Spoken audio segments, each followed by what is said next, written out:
Assalamualaikum warahmatullahi wabarakatuh.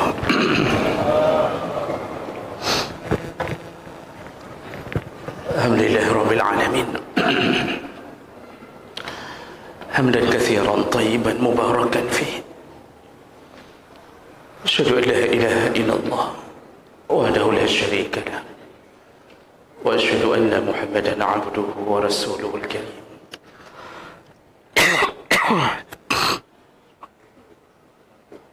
Allahumma salli wa sallim ala nabiyyina Muhammadin wa ala alihi wa ashabihi ajma'in. Amma ba'd. Rabbi shrah li sadri wa yassir li amri wahlul 'uqdatam min lisani yafqahu qawli. Segala puji bagi Allah, kemudian salawat dan salam kepada Rasulullah, pada keluarga dan seluruh sahabat-sahabatnya.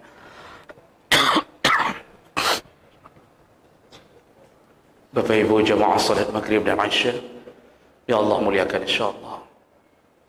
Di pertemuan kita yang lalu, kita sudah membahas salah satu daripada fadilah, keutamaan iman, yaitu dengan iman kita diizinkan melihat Allah Subhanahu wa ta'ala. Artinya orang-orang kafir tidak akan pernah melihat penciptanya. Kita sambung fadilah berikutnya, yaitu iman menyebabkan hati seseorang diteguhkan oleh Allah di dunia dan di akhirat. Dan ini Allah yang mengatakannya di dalam surat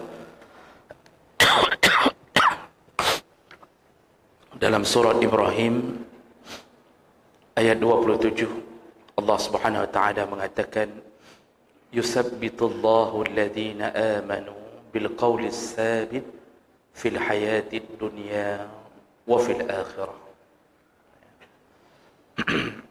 wa yudhillu adh-dhalimin wa yaf'alu Allahu ma yasha.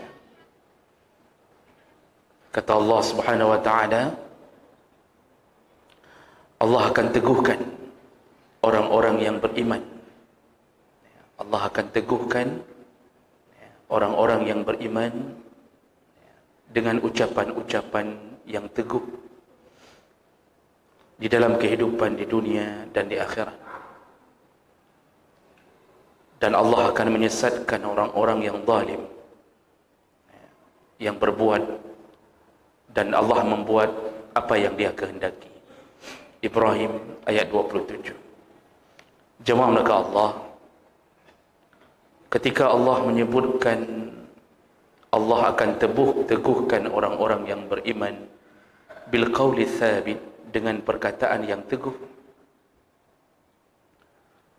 Dalam tafsir, para ulama menyebutkan kalimat qaulus tsabit itu bermakna kalimah la ilaha illallah. Dalam tafsir Al-Muyassar juga menyebutkan perkara yang sama. Maksud Allah meneguhkan orang-orang yang beriman yaitu dengan kalimat syahadat la ilaha illallah Muhammadar Rasulullah. Perlu kita ingat kembali bahawa iman itu punya 60 sampai 70 cabang, dan cabang tertinggi adalah kalimah la ilaha illallah. Jadi ayat ini menegaskan bahawa orang-orang yang beriman, kehidupan di dunianya dan di akhirat, dengan imannya, dengan kepercayaannya tentang wujud Allah, dan dengan kepercayaannya dengan kebenaran Nabi sallallahu alaihi wasallam, Allah akan tolong dia. Allah istiqamahkan dia, baik di dunia maupun di akhirat. Jadi penyebab datang pertolongan Allah kepada kita karena percayanya kita kepada Allah Subhanahu wa taala. Nah, jemaah mereka Allah Subhanahu wa taala.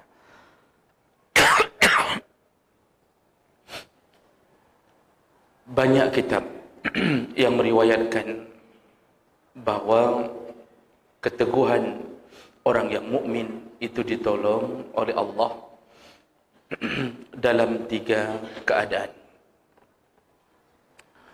Yang pertama, Allah teguhkan keimanan seseorang, Allah tolong, iaitu ketika di dunia.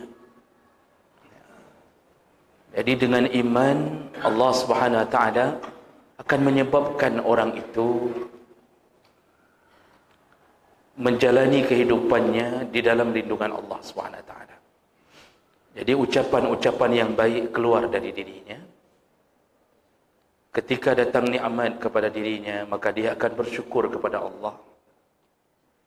Ketika datangnya musibah, maka dia akan bersabar di atas semua yang dia dapatkan.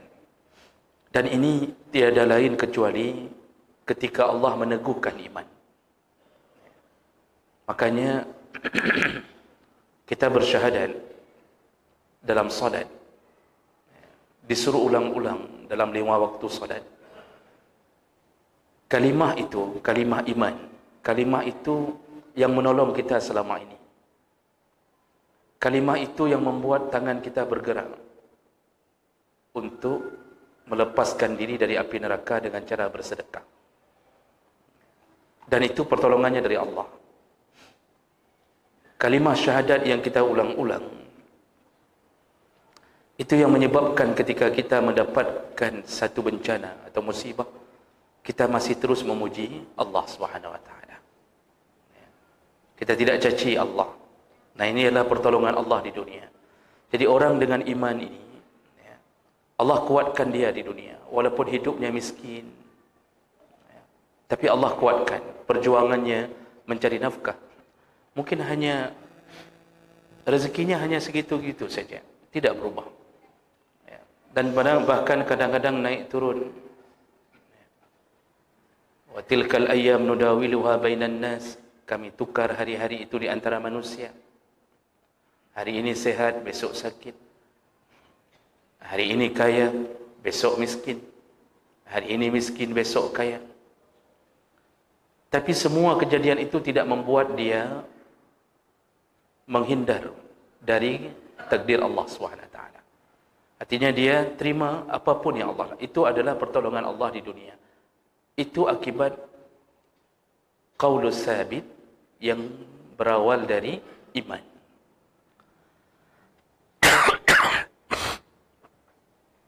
Itu pertolongan pertama Allah akibat adanya iman. Kemudian yang kedua kata para ulama, tadi yang pertama tadi urusannya di dunia, dikuatkan hidup di dunia. Makanya kalau kita lihat sejarah, kenapa istri Yasir radhiyallahu anhu, Sumayyah, bertahan bahkan ketika dibunuh oleh Abu Jahal dengan cara ditancapkan tombak di kemaluannya, tembus sampai ke dadanya, tidak bergeming sedikit pun. Kalau bukan karena pertolongan Allah, maka tidak akan ada orang yang mau bertahan dalam akidah Islam. Bagaimana Bilal bin Rabah mengucapkan kalimat Allah, Allah, ketika diletakkan batu panas dan besar di atas dadanya oleh majikannya, yang kemudian dibeli oleh Abu Bakar. Kalau bukan pertolongan Allah di dunia, tidak sanggup kita lakukan itu. Kita telah melewati hari-hari penuh penderitaan di masa-masa tsunami. Ada yang keluarga hancur semuanya, harta juga tidak ada yang tersisa. Tapi orang beriman melewatinya dengan kalimah-kalimah dari Allah Subhanahu wa taala. Dan hari ini kita mendapatkan kembali kesenangan. Bahkan ada yang sudah lupa. Ada yang kembali terjun bebas ke dalam maksiat. Jadi kita lewati hari-hari itu karena iman. Kalau tidak ada iman, tidak sanggup. Orang kalau kekurangan iman, putus pacar saja bunuh diri. Padahal cukup banyak pacar lain yang sama-sama syaitan. Artinya yang mau saya bilang, cukup banyak syaitan lain yang bisa jadi pacar. putus pacar bunuh diri. Dia kira dengan bunuh diri selesai urusannya. Berbeda dengan orang beriman. Maka orang tua mendidik anaknya dengan iman, hasilnya berbeda dengan orang tua yang tidak peduli apapun tentang kehidupan agama anaknya. Berbeda. Baik, itu yang pertama jemaah maka Allah, yaitu dengan iman Allah teguhkan hidup di dunia. Nah, kemudian juga berdasarkan dalil pertolongan Allah dengan meneguhkan kita, meneguhkan hati kita, yaitu ketika dicabutnya nyawa dan ketika menghadapi fitnah di alam kubur. Ketika dicabutnya nyawa, datangnya malaikat maut, maka Allah akan tolong orang-orang yang beriman. Jadi sederhanakan pikiran kita. Kita percaya selama ini kepada Allah. Kita bertuhankan Allah, bernabikan Muhammad. Kita tidak mau lakukan apapun yang Allah larang. Kita lakukan apapun yang Allah perintah. Itu iman. Karena keyakinan kita cuma berharap surga yang tidak pernah kita lihat. Dan kita mencoba menjauhkan diri dari neraka yang juga tidak pernah kita lihat. Itu modal kita hidup. Pertolongan kedua Allah bagi orang yang tipe begini. Ketika dicabut nyawanya, datang malaikat maut. Maka Allah akan tolong dia. Allah istiqamahkan dia. Dijaga dari jatuh ke dalam kekafiran. Jadi orang yang tidak bermaksiat, Allah jaga sampai matinya. Allah buat dia jangan sampai jatuh dalam kekafiran. Imam Al-Qurtubi dalam salah satu riwayat yang masyhur disebutkan ketika beliau meninggal dunia, hampir sama kejadian dengan Imam Ahmad bin Hanbal, juga sama dalam riwayat yang berbeda. Disebutkan bahawa ulama-ulama besar ini sebagai salah satu contoh saja, ketika meninggal dunia anaknya datang mentelkinkan ayahnya. Jadi contohnya anak Ahmad bin Hanbal, itu Imam Hanbali, anaknya dalam riwayat dia yang menceritakannya mengatakan dia mentelkinkan ayahnya dengan kalimah la ilaha illallah. Dan itu sunnah.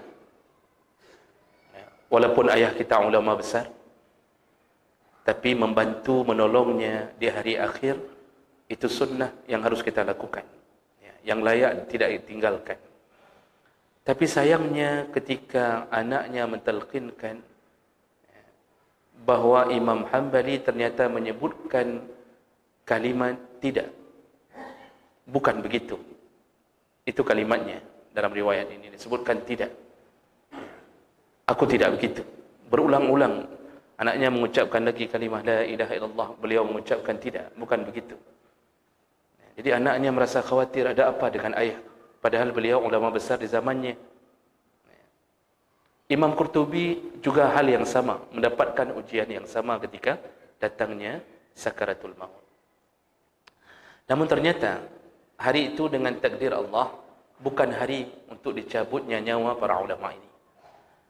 Imam Ahmad bin Hanbal setelah selesai dari proses ujian itu, ternyata beliau sehat kembali, tidak dicabut nyawanya di hari itu. Kemudian anaknya bertanya, wahai ayah, ketika engkau kami kira akan menghadapi sakaratul maut, kami mentalkinkanmu. Tapi engkau selalu menjawab, tidak, aku bukan begitu. Tidak, aku bukan begitu. Engkau tidak mau menyambut sautan talqin kami. Ada apa sebenarnya? Nah, di situ diceritakan bahawa ternyata beliau diganggu oleh syaitan. Syaitan datang di penghujung yang syaitan mengira itu sakarat. Maka ini salah satu daripada kebodohan syaitan. Dia pun tidak tahu nyawa manusia sudah sampai atau tidak. Padahal waktu itu belum sampai ternyata. Dia datang. Apa yang dia bisikkan? Karena dia menghadapi seorang ulama. Kalau cantoi-cantoi yang dihadapi mudah, Pak. Mudah. Untuk didesak, dikasih air saja. Karena pada banyak riwayat menyebutkan kita kehausan pada waktu sakarat. Dikasih air kita akan lakukan apapun. Tapi ini ulama. Syaitan datang Dia tahu ini tidak bisa dijatuhkan dengan hanya mengajaknya untuk murtad, tidak bisa. Lalu syaitan mengambil strategi bagaimana caranya ulama besar ini mau mengakui dirinya sebagai ulama besar. Jadi dia tanamkan sifat sombong di akhir hayat. Dia buat ulama ini menjadi ujub, bangga terhadap diri sendiri. Apa perkataannya?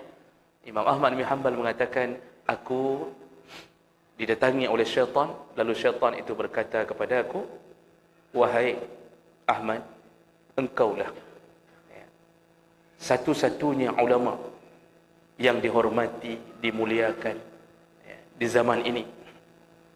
Engkaulah orang yang paling terhormat. Engkaulah ulama besar. Engkaulah terus dipuji. Di situ aku menyahut, kata Imam Ahmad, tidak, bukan begitu. Aku tidak begitu. Artinya beliau tidak mau mengakui dirinya sebagai seorang yang telah Allah muliakan dengan ilmunya. Jadi tawadhu'nya menyebabkan dia selamat. Nah, makanya hati-hati yang merasa diri sebagai ulama. Yang ulama saja seharusnya bertawadhu' untuk tidak merasa diri sebagai ulama. Sebutan ulama itu Allah yang labelkan kepada hambanya. Kata Allah, innama yakhshallaha min ibadihil ulama. Yang berhak menyandang kalimat ulama itu yang hanya takut kepada Allah Subhanahu wa taala. Yang masih terselip sifat sombong, merasa diri paling benar, jangan merasa diri ulama. Karena sifat ujub itu salah satu tipu daya syaitan. Merasa paling alim, merasa orang lain ilmunya di bawah kita, keluar kalimat-kalimat anak banyak barosa ya lawan lu. Itu sering terdengar kalimat. Jadi beliau menghindarinya. Salah satu contoh. Imam Qurtubi juga mengalami hal yang sama. Jadi ini apa? Allah tolong. Seandainya hari itu hari pencabutan nyawa ulama-ulama besar ini, Allah tolong. Dengan iman mereka selama ini, dengan kepercayaan mereka kepada Allah, Allah tolong. Tidak akan jatuh ke dalam kekafiran. Kalau Bapak Ibu teringat kisah masyhur di dalam riwayat, yaitu kejadian Bani Israel, yaitu Syekh Bal'am, ada yang menyebutnya Syekh Barsisa, 300 tahun beribadah, lalu kemudian berzina di ujung hayatnya dengan seorang perempuan, dititipkan kepadanya karena abangnya pergi ke medan perang. Dia sempat berzina, disitulah dia menggadaikan imannya. Selama ini dia tahu bahwa haram zina, tapi dia jatuhkan dirinya dalam zina. Ketika maksiat terjadi, iman jatuh.